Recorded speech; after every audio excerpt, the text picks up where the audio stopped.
Where we've come on air travel is just really, it's quite a trip, shall we say. United, yeah, I'm going to call them you slighted. If you're a doctor, careful going on as a doctor because you might just come out as a patient.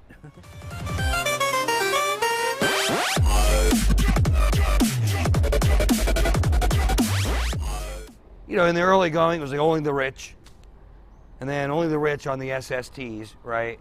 The Concorde, breaking sound barriers. We've just come so long, but and so far from Kitty Hawk. What happened at United is a great example of how bad it's gotten up there. They lay it out in the New York Post today about just what kind of vouchers you can get if you do volunteer. Yeah, they give you really good goodies to do that. But nobody on that plane volunteered. This man had a boarding pass. He was legitimately seated. Just because legally they have it set up where they can go ahead and bounce people in that fine print doesn't mean they're automatically supposed to go ahead and do that. They didn't use their discretion. And it's really awful what they did to this man.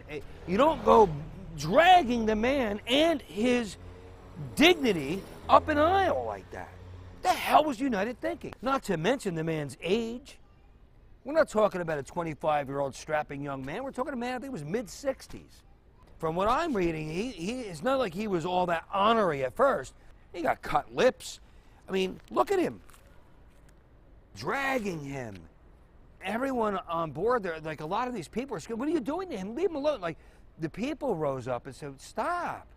What's worse is that the people running the show over there came out and said, well, our employees did the exact right thing by calling in the police. No, they didn't, neither. To the New York Daily News credit, they have here, we're overbooked, United. Volunteers receive a voucher exempting them from a future beating. That's really rather funny. The CEO of United comes out and backs his people on this. What kind of a CEO would back someone on that? Don't you see the PR nightmare here? Ostensibly, it was okay because they got their fine print in their contracts. That's not good enough. If you got one customer who says, no, I'm not going anywhere. I need to get where I'm going when I need to get there. A doctor with patience, leave the man alone, or better yet, take your crew people and send them in a rental car for a 4-hour ride, or let them sit around and wait for the next flight. There was no urgency for them to get to that switchover flight at all. That was the next day. And this is something we're all supposed to unite on. I don't care who we are in terms of our politics. We're all supposed to know better. We might want to go ahead and boycott United. There's no reason why not. Airlines, whether it's United or anybody else, are supposed to treat U.S. citizens and anybody else who are their customers with respect and dignity.